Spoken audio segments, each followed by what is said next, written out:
삼동 겨울이면은 모든 산천의 초목들도 선정에 든답니다. 그 선정에 드는 까닭은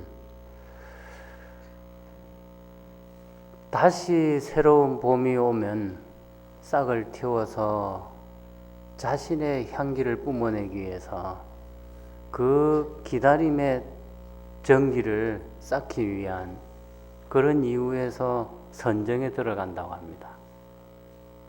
모진 비바람, 눈보라, 얼음 속에서 그 혹독한 추위를 견뎌내는 까닭은 그 혹독한 추위를 겪은 다음에야만이 맛볼 수 있는 그 향기를 뿜어낼 수 있기 위한 준비를 하기 위해서 선정에 든다고 이렇게 말을 합니다. 근데 여러분들은 어떤 것들에게서 자유로우려고 선정에 들었는가? 이것을 오늘 법회를 통해서 생각을 해봐야 되겠습니다. 가져도 끊임없이 가지려고만 하는 그 탐심의 불길에서 또 아무것도 아닌데도 불구하고 성냄에 의해서 자기 자신을 그 활활 타오르게 한 그 불꽃에서 깊이를 알 수 없는 어리석음의 늪에서 자유롭기 위해서 여러분들은 한 달이라고 하는 화엄살림의 선정에 들었습니다. 이 화엄살림은 여러분들에게 진실한 자유를 깨닫게 하는 선정의 기간입니다. 지금 오후의 이 내용은 열의 수량품입니다. 이 선정 이야기를 왜 하느냐면 선정은 시간이나 어떤 장소나 이런 것들의 구애를 받지 않는 존재입니다. 여러분들은 그런 존재를 가지고 있었습니다.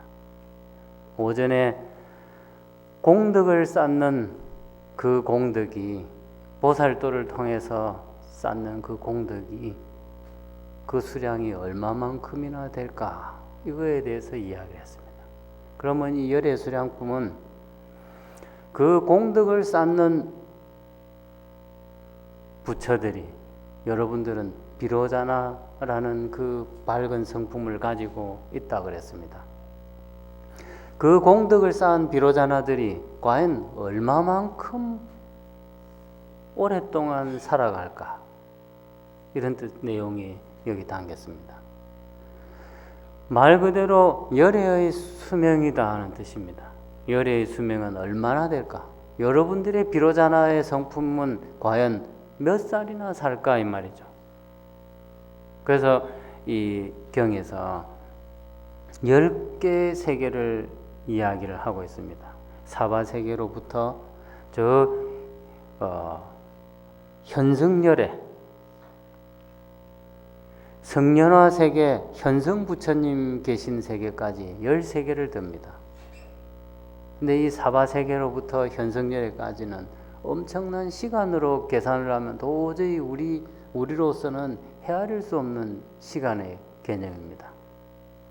일단 그 경문의 내용을 한번 살펴보겠습니다.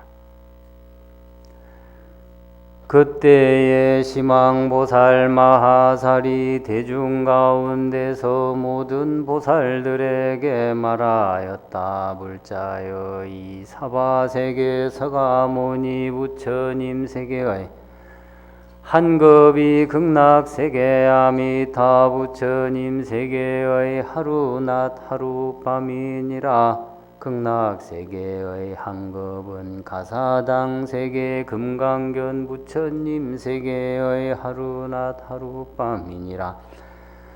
다음 불태전 음성륜 세계, 그 다음 이구세계, 그 다음은 선등세계, 그 다음은 묘광명 세계, 그 다음은 난초가 세계, 그 다음은 장음의 세계. 이렇게 이어져서 그 다음엔 경광명세계 월지부처님 세계가 등장하는데 앞에 세계 1급이 그 다음 세계에 하루낮 하룻밤들이 된다, 이런 내용이 있고 마지막에는 이렇습니다. 불자여 이와 같이 차례차례로 백만하승지 세계를 지나가서 최후 세계의 한급은 성년화 세계 현승부처님 세계의 하루낮 하룻밤인데 보현보살과 함께 수행하는 큰 보살들이 그 가운데 가득하였느니라. 근데 맨 마지막 백만 아성지 세계를 지나가서 최후 세계에 이 성년화 세계의 현승 부처님 세계 이 처소에도 보현보살을 위시해서 동행보살들이 충만해 있다. 도대체 이곳에까지 보현보살이 등장합니다. 최후의 세계다는 말까지 하면서 결국에 이 말은 우리가 태어나면서부터 앞으로 또 자손 대대를 이어가서 또 생을 받고 또 생을 받는다 해도 설사 최후의 세계가 있다 하더라도 그 세계에 이르기까지 보현행을 닦아야 된다는 뜻입니다.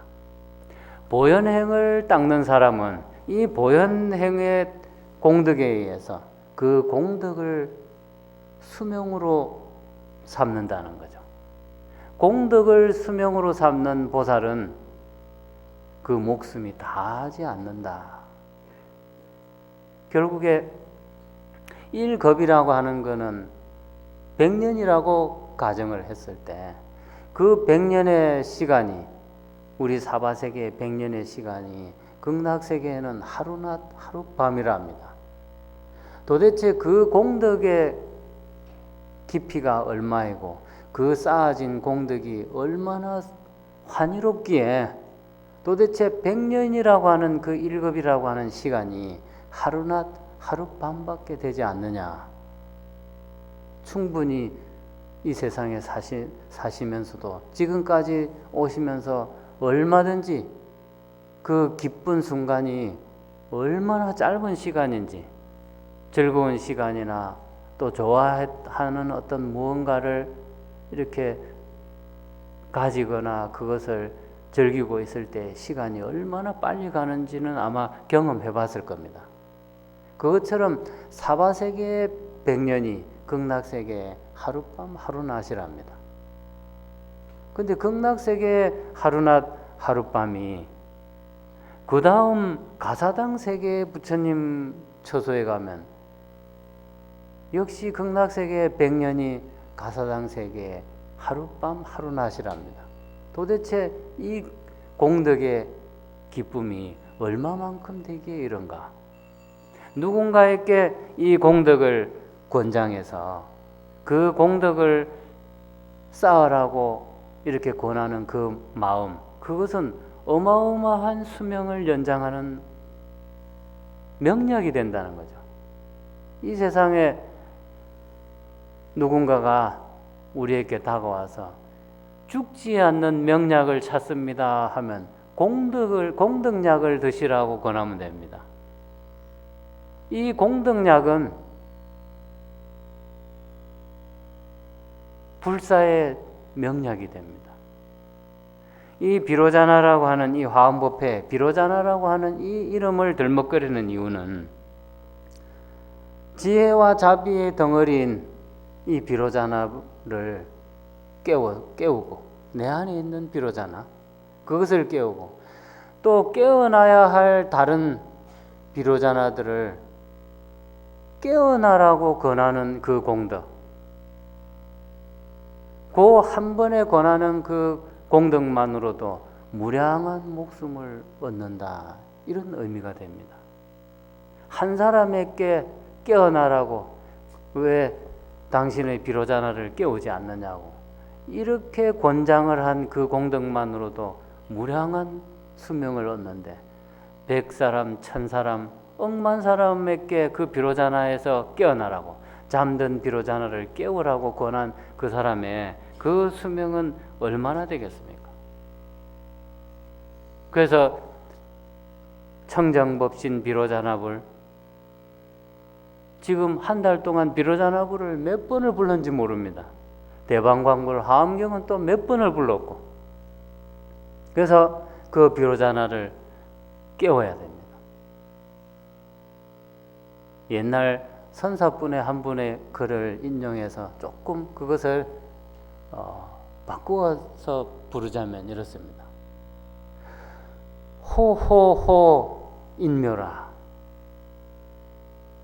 비로자나여 깨어나라, 비로자나여 깨어나라고, 이렇게 자기 자신을 향해서 비로자나여 깨어나라, 비로자나여 깨어나라고 부르면 부를수록 부르는 그 사람은 참으로 알 수 없는 그 희열에서 묘한 어떤 느낌을 스스로 느낀답니다. 깨어나라고 하는 그 부름소리에 자신이 깨어난단 말이죠. 앞에 가는 사람을 향해서, 만약에 그 사람을 향해서 우리가 멈춰라고 했다면 도대체 그 상황이 어떻겠습니까? 멈춰라고, 앞에 가는 사람을 향해서 멈춰라고 했습니다. 근데 앞에 가는 사람을 향해 멈춰라고 고함을 질렀지만 사실은 자기 자신이 정신없이 허덕거리고 있는 거기에서 멈춰라는 소리입니다. 사실은 남을 향해서 멈춰라고 소리를 내질른 것 같지만 정작 그 소리는 자기 자신을 멈추라고 한 소리였습니다. 우리가 연부를 하는 것은 자기 자신을 깨우는 것이고, 자기 자신을 그 어리석음의 수렁텅이에 빠뜨리지 말라고 하는 소리입니다. 그래서 부르면 부르는 그 소리마다 부르는 사람은 그 소리를 듣고 스스로 미묘한 비로자나를 깨우는 어떤 미동의 느낌을 안에서 느낀답니다. 그리고 염염염 귀진이라 그럽니다. 한 생각 비로자나를 생각하고, 또 한 생각 보현의 대자비를 생각하고, 또 한 생각 문수의 지혜를 생각하면 한 걸음 한 걸음 멀어진 적도 없었던 자기 내면의 비로자나를 향해서 점점 그 진실 비로자나의 곁으로 한 걸음씩 다가간답니다. 그래서 귀진이라 그럽니다. 진실로 돌아간다고. 이 세상에 무엇이 진실하고 무엇이 가장 참되다고 해도 우리 자신만큼 진실한 것은 없습니다. 그런데 그 자기 자신을 무언가 바깥의 어떤 대상에 빼앗겨 버렸습니다. 빼앗겨 버린 그것을 새롭게 깨어내고 또 깨어서 다시 제자리로 돌아오게끔 하는 게 화엄보패입니다. 그래서 역시 이 품에도 심왕보살이 오전에 아승지품을 부처님께 물었던 그 보살처럼 이 품도 역시 심왕보살이 우리가 가장 내 자신의 내 마음, 비로자나라고 하는 이 마음이 가장 소중한 보물로 여기는, 그리고 가장 힘센 왕으로 삼는 우리들이란 말이죠. 우리 자신이 가장 힘센 사람이고 우리 자신이 가장 성스러운 것이라는 것을 깨달으라는 거죠. 자신이 그런데 하물며 각자 자기 자신이 성스럽다는 것을 깨닫는데, 그렇다면 개개각각이 그렇단 말인데 어떤 사람을 얕잡아 보고 어떤 사람을 아주 하찮은 사람이라고 비방을 하겠습니까? 그럴 수 없단 말이죠. 화엄법회에는 모든 사람들을 절대 평등인으로 보는 겁니다. 저 사람과 저 사람을 비교해 보니까 이 사람이 좀 낫고 이런 게 아니고요. 절대적으로 모든 사람이 다 평등한 존재고 이 세상에 가장 성스러운 존재라는 것을 깨닫는 법입니다. 세상은 상대적입니다. 나보다 잘 사는 사람이 있고 나보다 눈이 좀 큰 사람이 있고 나보다 키가 좀 작은 사람이 있고 이런 식으로 모든 것을 비교합니다. 근데 그 비교하는 그것은 외형적인 겁니다. 그 비교하는 것을 내면적인 걸 가지고 비교한 사람이 있다면 아마 그렇게 분별을 할 이유가 없다는 것을 알 겁니다. 그래서 부르고 불러라. 그러면 부를 적마다 깨어나는 자기 자신의 그 비로자나의 희열을 느낄 것이요. 염하면 한 걸음 더 다가간 자기 자신을 보게 되리라. 부르는 입과 마음이 함께 부르는, 입으로도 부르고 마음으로도 염하면, 그래서 서로 하나가 딱 합일되는 그 시점에 이르게 되면, 그때 되면 비로 즉 현신하리라. 비로자나가 내 앞에 바로 여기에 이렇게 함께 있었지 않느냐고. 부처님은 꽃을 들고 가섭존자는 미소 지었다고 했습니다. 그런데 여러분들은 스스로 미소 짓는 사람입니다. 부처님이 꽃을 들었지만은 가섭존자가 그 꽃을 바라보고 미소를 지었다고 우리는 이렇게 알고 있습니다. 그렇지만 부처님이 의도가 뭐겠습니까? 우리 스스로 웃을 수 있는, 스스로 깨어나서 스스로 웃을 수 있는 존재들이 되라는 걸 가리키고자 하는 의미입니다. 그래도 우리는 한 가지 자비심으로, 대자비심을 일으켜서 혹시 상대가 조금 늦게 깨어날까 봐 그것을 염려해서 자비심을 내어서 상대에게 깨어나라고 꽃을 한 송이 드는 겁니다. 여러분들이 들 꽃은 지금 뭐가 있습니까? 이 추운 겨울에 꽃집에 가서 꽃을 사서 가져와서 상대를 향해 들어 보인다고 그 꽃을 보고 웃을 수 있겠습니까?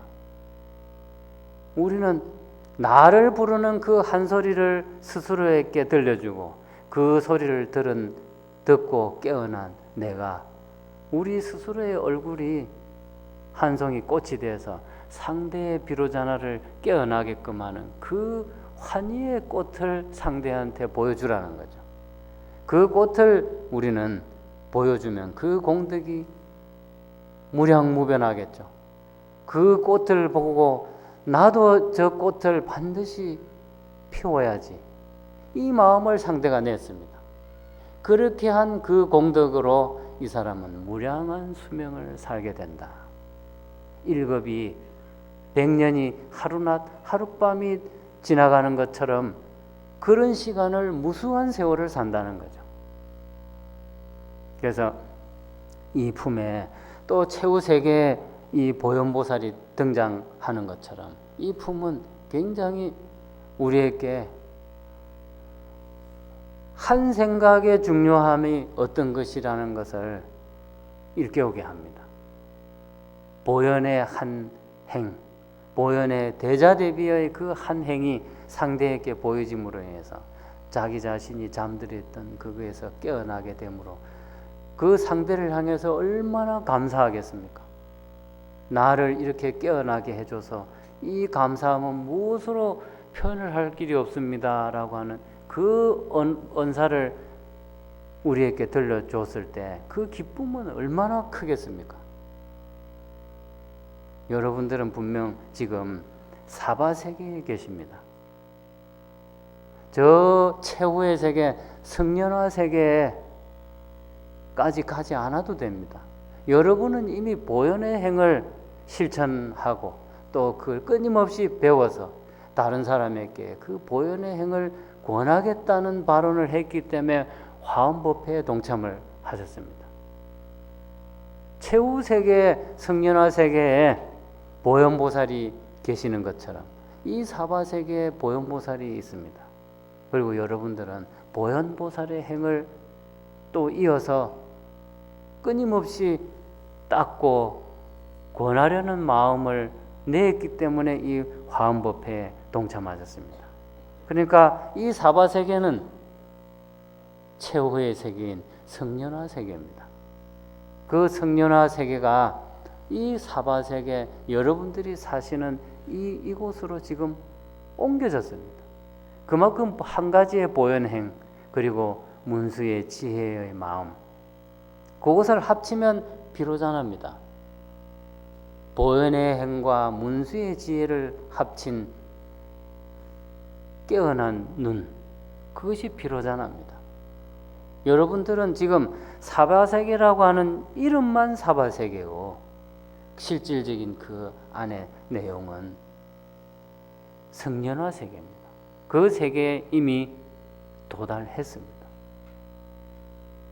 열의 수량품이라고 하는 이 내용에서 여러분들을 성년화, 이 사바세계가 바로 성년화 세계라는 것을 일깨워 주는 겁니다. 이런 보살들이 사바세계에 머무는 보살인데도 불구하고 성년화 세계에서나 있음직한 그런 보살들로 지금 성화가 됐습니다. 이 보살들의 눈과 입과 손과 마음은 어떠해야 되겠습니까? 능작호사 반야수겠죠. 능히 다른 이에게 이로운 행을 끊임없이 하겠습니다. 다른 이에게 기뻐할 수 있는 일들을 끊임없이 만들어 가겠습니다. 그래서 이 사람의 손은 가장 평등한 손, 가장 청정한 손. 그래서 그걸 반야수라 그럽니다. 반야라고 하는 이 말은 지혜라고 하는 뜻이지만 그 이면에 담겨 있는 뜻은 청정하다는 뜻이 담겨 있습니다. 어디에도 치우치지 않는다는 뜻입니다. 이 청정은 좋고 나쁜데 치우치지도 않고 옳고 그르다는데도 치우치지 않는 것, 호추에도 치우치지 않습니다. 이쁘고 못난 것 거기에 치우친다면 반야의 손이 아닙니다. 어머니가 자식이 코가 흘러서 그 얼굴에 떡칠이 되어 있는데 거기에 또 흙먼지까지 끼얹어져서 옆에 다른 사람이 보기에는 너무 더럽기 짝이 없습니다. 그런데 어머니의 손은 반야수거든요. 어떤 내 자식을 향해서 더럽다고 하는 생각 눈곱만큼도 하지 않습니다. 서슴없이 그 손으로 아예 그 흙먼지 투성인 코를 아무렇지도 않게 손으로 닦아줍니다. 세상 사람들이 나한테 다가오는 사람이 있다면 그 사람이 못났건 잘났건 키가 크건 작건 잘 살건 못 살건 그런 거 따지지 않고 그 사람을 반겨이 맞아주겠습니다. 반갑게 이 손으로 맞이하겠습니다. 그럴 때 이 손은 반야의 손이 됩니다. 청정한 손. 가장 보살의 손이 반야수입니다. 그러면 눈은 어때야 되느냐? 모든 사람들을 자비를 담은 눈길로 바라보아야 된다 그럽니다. 우리의 눈길이 그동안 어땠는지 한번 가만히 생각해 보면 자기 자신도 생각하기 부끄러울 정도로 아마 너무나 냉랭한 눈빛으로 상대를 봤던 그런 시간들이 분명히 많이 있었을 겁니다. 화엄살림을 시작한 그때부터 아마 그런 눈길을 하지 않았을 겁니다. 분명히 여기 계신 분들은 그런 눈빛을 한 나 자신을 너무나 안타깝게 생각해서 거기에서 깨어나려고 화엄살림에 동참을 하셨을 겁니다. 내 안에 비로자나는 원래 그런 눈빛을 하지 않았는데 오직 그 자비가 가득한 그 눈길로 마치 그 안타까움에 처한 자식을 바라보는 어머니의 눈길같이 그런 눈길을 했었는데 저 사람은 충분히 내가 자비심을 담아서 봐줘야 되는데도 불구하고 그래 살면 뭐하노 죽지 이런 눈빛으로 흑가는 경멸하는 듯한, 멸시하는 듯한 그런 눈으로 봤던 적도 분명히 있었을 거란 말이죠. 이제 화엄살림이 다 돼갑니다. 이제 오늘을 기점으로 해서 이제 8일 남았습니다. 이 화엄살림, 올해 이 화엄살림이 끝나고 나면 분명히 여러분들은 다시는 그런 눈빛을 하지 않을 분들입니다. 그 눈빛을 이제는 그 눈빛으로 내가 살아있는 동안에 나는 다시는 다른 사람을 향해서 냉랭하고 매몰찬 눈빛을 결코 그런 눈빛으로 상대를 마음이 쫄아들게 하지 않겠습니다. 자기 자신의 그 비로자나를 부르는 그 명호를 통해서 자기 자신은 약속을 한 겁니다. 비로자나 부리라고 부른 그 의미는 그렇습니다. 그 비로자나는 대자비와 가장 밝은 대지혜의 그 종합체거든요. 그것이 합쳐져서 한 몸이 된 게 비로자나입니다. 그런 존재를 가진 분들이 어떻게 다른 사람을 냉랭하게 바라보겠습니까? 그래서 자한 시인이라고 합니다. 자비 가득한 그 눈으로 모든 사람들을 바라보아서 다시는 그 사람들이 마음 아파하지 않게 하겠다.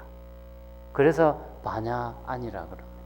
가장 청정한, 가장 평등한, 가장 깊은 눈, 그런 뜻입니다. 보살의 눈이 그렇게 닮아가야 된다는 거죠. 또 내 스스로에게 주문을 해야겠죠. 이제 내 눈은 어떠한 나에게 어떤 멸시를 던지는 소리를 듣는다 해도 내 눈빛에 그 사람을 원망하는 눈빛을 내 눈에 담지 않겠다. 그 사람을 아주 비하하는 눈빛, 그 눈빛이 어떤 건지 여기 모르는 분 아무도 없습니다. 상대를 비하하는 눈빛, 낮추어 보는 그 눈빛 다 해보셨죠? 너무나 오래돼서 지금 기억이 안 나시는지 모르겠는데 그 눈빛을 이제는 안 하실 겁니다. 왜냐하면 내 눈에는 오늘부터 나를 깨우는 오직 그 비로자나를 부르는 그 눈만 지금 떴거든요. 그러면 이분 그러면 어찌되나 능은 정화라 그럽니다. 능이 이 입으로는 가장 법다운 말을 상대하게 하겠다, 그런 뜻입니다. 능은 정화라 그럽니다. 팔정도에 보면 정견, 정사, 정어 이러죠. 바른 말이라는 상대에게 마음의 양식이 되고 또 삶의 어떤 나침판이 되게 하는 나의 한마디, 그 말의 공덕이 얼마나 크겠습니까? 지금 이런 건 내 손과 내 눈과 입, 이것은 공덕을 짓는 지금 덩어리들입니다. 공덕을 완성시키는 덩어리입니다. 그래서 눈으로 공덕을 짓고 손으로 공덕을 짓고 입으로 공덕을 짓습니다. 이것만 해도 지금 내 목숨이 얼마나 지금 연장이 됐는지 모릅니다. 그래서 입으로 그 법다운 말을 하는 것으로서 나는 가장 청정한 입, 지혜의 입, 그리고 대자비가 서려 있는 그 입이 되게 하겠습니다. 좋은 말을 할 때 입 모양하고 거친 말을 할 때 입 모양을 보면 입 모양이 분명히 다릅니다. 좋은 말을 할 때는요, 아무리 마음을 놓고 해도 입이 동글동글합니다. 그런데 거친 말을 할 때는 보면요, 이상하게 삐뚤어집니다. 참 희한합니다. 입만 삐뚤어지는 게 아니라 그 보이지도 않는 비로자나까지 삐뚤어지게만 합니다. 그야말로 째보 만들고 그냥 입 삐뚤이를 만들어 버립니다. 이제는 이 입도 모든 공덕을 짓는 하나의 문입니다. 입은 공덕이 드나들게 하는 문입니다. 그래서 공덕이 들어온 공덕이 새로 누군가에게 회양이 되게 해야 되는데, 들어온 누군가에게 좋은 그 소리를 듣고 보고 했는데 입으로 나가는 거는 공덕이 부서져 나갑니다. 그냥 아무 쓸모없는 먼지가 돼서 가면, 상대의 눈에 들어가면, 먼지가 돼서 들어가면 얼마나 눈이 아픕니까? 상대를 아프게 한단 말이죠. 공덕을 공덕으로 돌려주면 얼마나 좋은데 말입니다. 그래서 이 입도 바른 말을 해서 가장 청정하고 지혜롭고 자비로운 공덕의 입이 되게 하는 게 보살의 반야구다 그럽니다. 그러면 이 마음은 그러면 어떻게 해야 되냐?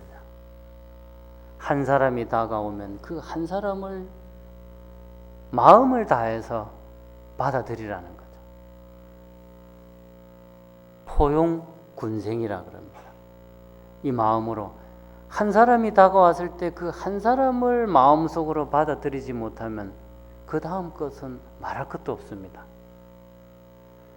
한 번에 한 사람을 받아들일 수밖에 없다 하더라도 그것을 내 마음을 다해서 받아들인다면 분명히 이 세상 사람이 다 다가온다 해도 이 자비심은 점점 넓어지기 때문에요. 이 포용력은 점점 넓어지기 때문에요. 그 포용력도 연습을 통해서 넓어집니다. 포용하는 연습을 하지 않고 우리가 넓어질 수는 없습니다. 그래서 한 사람이 다가오면 그만큼 마음을 그 사람이 한 사람이 충분히 편안할 수 있게 내 마음을 넓히고, 두 사람이 다가오면 두 사람이 충분히 편안할 수 있게 내 마음을 그렇게 쓰라는 거죠. 음식은 두 사람밖에 딱 먹을 게 없는데 두 사람이 더 왔습니다. 순간적으로 갈등하죠. 우리 둘이 먹어도 지금 모자란데 두 사람이 더 왔다고. 근데 네 사람이 입이 즐거울 수 있으면 얼마나 좋을까. 이 마음 한 번만 내면 되는데 우리가 그 마음보다 미리 오지, 음식 만들기 전에 왔으면 좀 좋나 이러면서 그런 마음을, 조금 좁은 마음을 낸단 말이죠. 음식의 양으로 배가 불러지는 건 아니라는 증거입니다. 마음이 기쁘면 음식의 양이 아무리 적어도 배고프지 않다 그랬습니다. 그래서 이 자비심을 먹으면 배가 고파지지 않단 말이죠. 장생불사하시려면 자비심을 많이 드셔야 됩니다. 자비 음식을. 그러면 그 장생불사 명약이 분명히 됩니다. 그래서 이 마음도 반야심이 되어야 된다는 거죠. 청정한 마음, 텅 비어있는 마음, 그리고 무한대로 받아들일 수 있는 마음이 반야심입니다. 그냥 이름이 반야심이 아니고 무한으로 받아들이기 때문에 반야심이라 그럽니다. 왜냐하면 거기는 이름은 있지만 그 공간에 한계가 없거든요. 그래서 그 마음으로 모두를 끌어안으면 결국에 그 사람의 마음이 도대체 어떤 마음으로 가득 차 있겠습니까? 이러한 반야의 손을 가진 사람, 그리고 반야의 입을 가진 사람, 그리고 반야의 눈을 가지고 또 그런 마음을 가진 사람이, 그는 보살신입니다. 우리는 전부 보살신입니다. 화엄법계에 동참한 보살신들을 가지고 있습니다. 이 보살신 안에는 이런 것들을 다 녹인, 눈은 지혜를 상징하고 손은 자비를 상징하고 또 입 역시 지혜와 자비가 다 곁들여져야겠죠. 마음은 그것을 다 포함하는, 그것들을 다 녹인 이 육신이라고 하는 이 보살 몸에 감노수를 채우는 겁니다. 감노라고 하는 이 말 속에는 어떤 의미가 담겼느냐면요, 불사라고 하는 의미가 담겼습니다. 아니불자에 죽을 사자. 죽지 않는다는 뜻이 아니고 삶과 죽음의 두려움에 휩싸이지 않는다는 뜻입니다. 이 감노가 충만되어 있는 사람은, 그 감노는 상대를 어둠을 밝음이 되게 하고, 빈 공은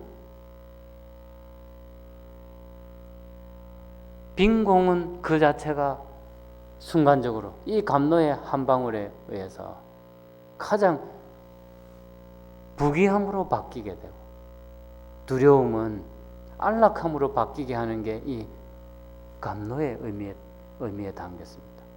그래서 이 감노를 불사의 의미가 담겼다는 겁니다. 그 두려운 존재들에게 휩싸이지 않는다는 뜻입니다. 죽음 자체를 우리는 두려움이라고 생각을 하고 있지 않습니까? 그래서 감노는 그런 두려움에서 자유롭게 할 수 있는 존재다. 그것이 이 감노를 채워야 되는 이유입니다. 보살의 몸 그릇 속에, 보살은 그릇입니다. 이 그릇 속에 감노수를 가득 채워야 흔들리지 않습니다. 흔들리지 않는 그 보살은 그러면 어떤 역할을 하는 사람이냐? 영원히 죽지 않는 사람입니다. 보살이 죽었으면, 저 성년화 세계, 그렇게 많은 공덕을 지은 보살이 죽었으면 성년화 세계에 똑같은 이름으로 거기에 어떻게 동행보살들과 함께 동참할 수 있겠습니까? 자비심은 영원히 죽지 않는다는 거죠. 또 그 감노수는 영원히 마르지 않는다는 의미입니다. 자비를 끊임없이 상대에게 전해서 영원히 목마르지 않게 하겠다. 자비심을 전하는 그 자체가 상대에게 감노수를 전해준 겁니다. 그거 역시 이 화엄보패를 통해서 비로자나라고 하는 그 존재를 깨워야 그런 제대로 된 보살의 역할을 할 수 있다는 거죠. 우리 비로자나라고 하는 이 이름은 또 어떤 때는 보살의 행을 하는 사람이, 이 나무 이름이 비로자나가 앉은 나무는 비로수입니다. 석가모니가 앉았던 그 자리에 있었던 나무 이름은 뭔지 모르겠습니다. 또 용화부처님이 이 세상에 출현하실 때 나무가 있다 그랬죠. 용화수가 있다 그럽니다. 그럼 비로자나가 앉았던 나무는 비로수겠죠. 그 나무는 어떻게 구성되어 있냐?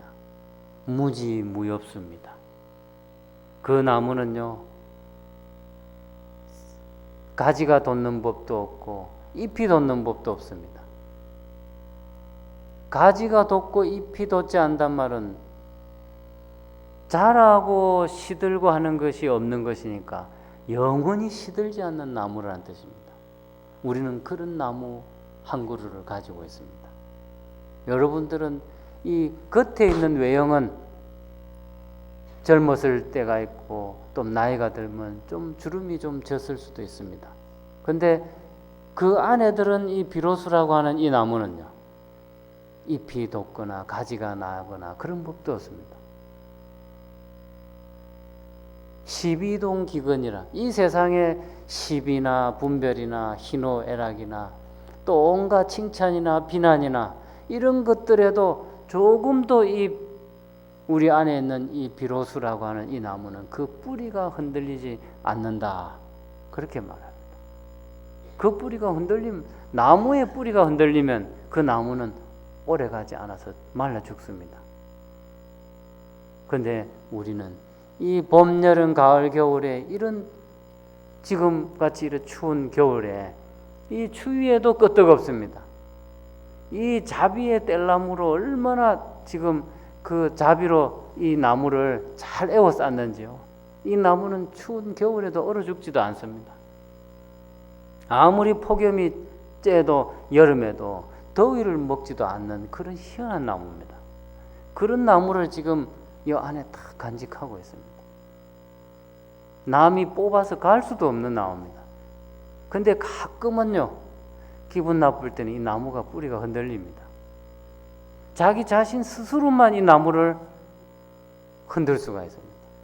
흔들려서도 안 되는 나무인데도 너무나 신통력이 있어가지고 그 나무를 흔들어가지고 때로는 스스로 아이고 머리야 이렇게 합니다.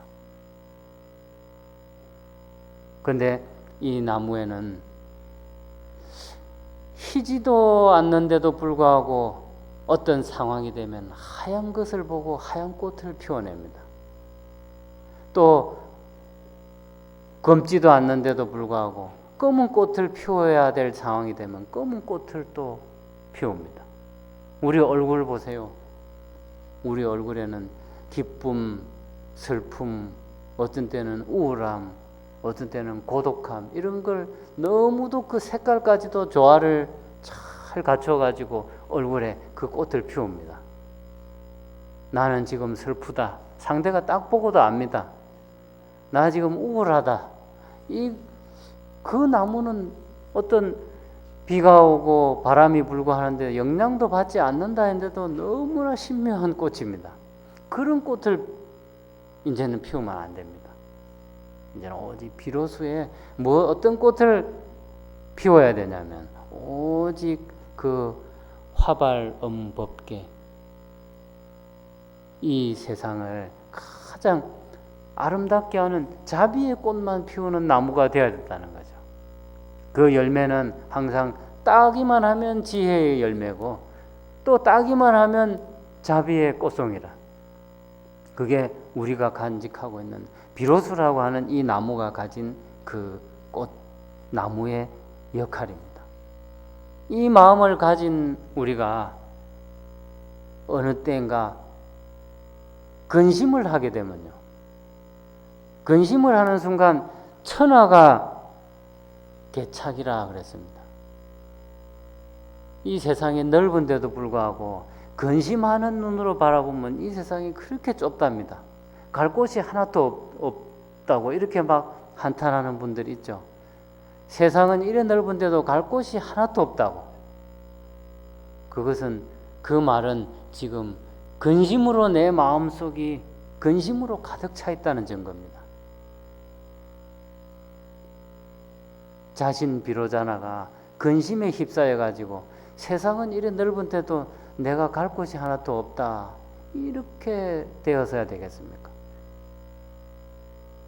무한한 삶을 살려고 하는 그 공덕을 짓는 보살이 어떻게 그렇게 근심에 휩싸여 가지고 이 세상이 이렇게 좁게 보여서야 되겠냐는 거죠. 또 원망하는 마음을 가지면 도처위구라고 합니다. 원망은 상대를 원수를 만들게 합니다. 원망하는 마음 때문에 원망하는 그 마음을 가지고 가면 그 상대 어떤 사람이 나하고 원수도 아니었습니다. 그런데 내가 원망하는 마음을 가지고 있다 보면 어느 땐가 다른 사람이 나에게 원수로 다가옵니다. 왜냐하면 너무나 어두운 그 원망하는 마음이 어둠이 돼가지고 상대한테 적개심을 가지게 만들었기 때문에 그렇습니다. 내한테 적이 많다고 생각한다면 오늘부터 원망하는 마음을 내려놓으면 됩니다. 원망하는 내가 가진 그 마음 때문에 나를 적대시하는 사람들이 그래서 생기는 거기 때문에 내가 원망하는 마음을 내려놓으면 나를 이제 적대시하면서 다가오는 사람이 사라진다는 거죠. 그게 보살 행 중에 하나입니다. 그리고 슬퍼하는 마음을 너무 많이 가지면요, 자기를 속박하게 된답니다. 슬픔의 어떤 그 사슬에 스스로를 얽어 묶습니다. 그래서 슬픔이라고 하는 것이 자기를 꽁꽁 묶다 보면 왜 너무나 어떤 그 안타까운 죽음을 당한 어떤 분이 울다가 울어도 뭐가 안 풀리니까 막 가슴을 치릅니다. 이게 스스로 그 슬픔이 밧줄이 돼가지고 자기 자신을 꽁꽁 이렇게 쥐어 짜기 때문에 가슴을 치게 됩니다. 그래서 자기를 속박하는 것은 너무 슬퍼하는 것이다. 그럽니다. 또 어느 때인가는 마음이 내키지 않아도 그 아무리 마음이 아파도 내려놔야 될 때는 내려놔야 옆에 사람이 그 사람을 보고 살 수가 있습니다. 옆에 사람마저도 살 수 없게 만듭니다. 너무 쪼우기는 나를 쪼았는데 옆 사람까지도 같이 쪼웁니다. 밝음이 사라지게 만듭니다. 그래서 너무 지나치게 슬픔을 오래 가지면 자기를 속박하게 된다. 분노하는 마음 역시 마찬가지입니다. 분노하는 것도 내 눈앞에 모든 대적해야 될 적개심을 가지고 나를 무너뜨리려고 하는 그런 존재들이 내 눈앞에 가득 차게 된다. 앞이 보이지 않거든요. 너무 화를 내고 나면 물불을 못 가린다 그러잖아요. 화가 난다는 것은 그만큼 나 자신을 잃어버린다는 말이에요. 그럴 때 불러야죠. 호호호 인묘라. 앞에 그래서 제가 말씀드렸습니다. 그럴 때 한번 비로자나요 깨어나서 왜 여기에 그 진실하고 그 값진 것을 태워버리라고 하느냐고. 그렇게 자기 자신을 자꾸 일깨워야 됩니다. 그래서 이 세상에 그 비로자나가 가진 비지는 위지보라 그랬습니다. 자비와 지혜는 이 세상에 가장 값진 보물이다. 그래서 지극한 보물이다 이 말입니다. 그 보물을 가지고 있으면서 왜 그 보물을 쓰지 않느냐. 일생을 써도 부진이라 그럽니다. 일생 동안을 그걸 아무리 써도 이 생에 써서 다 못 쓰면 또 다음 생을 써도 그 자비와 지혜의 보물은 다하지 않는답니다. 그런 보물을 우리는 가지고 있단 말이죠. 그 보물을 씨앗을 심어서 계속 정장하게 해야 됩니다. 그 씨앗을 어디다 심느냐? 심전에다 심는다 그랬습니다. 심전, 그 씨앗을 심작양전이라, 마음은 아주 비옥한 밭이라 그랬습니다. 그래서 마음 땅에다, 비로자나의 땅에다가 지혜와 자비를 심는다 이 말입니다. 그러면 이것이 100세 1000세를 갈아도 그 싹은 갈면 갈수록 불어납니다. 그 싹이 줄어들지 않고 마음 밭에다가 심어놓은 그 자비와 지혜의 싹은 열매는 갈면 갈수록, 보통은 갈면 새로 씨앗을 뿌리려고 가는 이 밭을 가는데 이것은 갈면 갈수록 불어납니다. 다시 심을 필요도 없습니다. 한번 심어진 자비와 지혜는 그 싹이 무한으로 불어납니다. 우리 내면에는 그런 싹들을 가지고 있단 말이죠. 그것을 제가 이 열의 수량품을 이렇게 한번 정리를 했습니다. 마음 속에 하나의 자비라는 여의주가 있는데 그것은 부처님이 중생을 향한 관심이라네. 자비는 우리 모두의 마음을 원력으로 인도하여 나를 더욱 꿋꿋하게 하고 하루하루를 헛되지 않게 한다네. 마음 속에 자비라는 여의주 하나 있는데 그것은 중생을 연민히 여기는 눈으로 바라보는 부처의 눈에서 나오네. 우리는 진심으로 이 마음 속의 자비를 밖으로 흐르게 하여 중생들의 마음 속으로 흘러들게 해야 하리라. 그리하여 모든 사람들이 이 자비를 통해서 기쁨을 나누고 모든 사람들이 마음의 평온을 얻게 해야 하리라. 이 하나의 자비가 모든 사람들의 마음을 감동시키리니 그리하면 이 세상은 자비로 넘쳐나게 되리라. 모든 사람들이 이 자비를 기쁜 마음으로 나누면 모든 사람들이 마음의 안녕을 얻고 세상은 평화롭고 청정한 한의정토를 이루어 가리라. 이게 대방광불하엄경, 대방광불하엄경 이것을 끊임없이 부르면서 화엄법회를 하는 이유입니다. 그래서 오늘부터 공덕을 쌓는 그 시간, 공덕을 지어서 살아가는 앞으로의 삶들이 보보가 비로자나불, 내 걸음은 이제 걸음걸음마다 비로자나불의 걸음만을 걷겠습니다.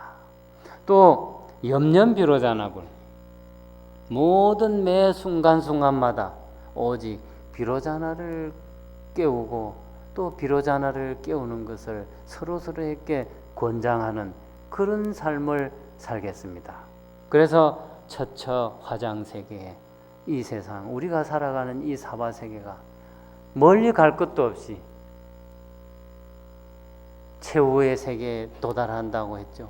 그 세계에 갈 것도 없이 우리 사바세계가 바로 처처 화장세계가 되게 우리 모두 잠들어 있는 비로자나를 깨우도록 8일 뒤에는 이제 완전히 깨어나서 이제는 다시 잠들지 않도록 남은 법회에 잘 해양을 하십시오. 성불하십시오.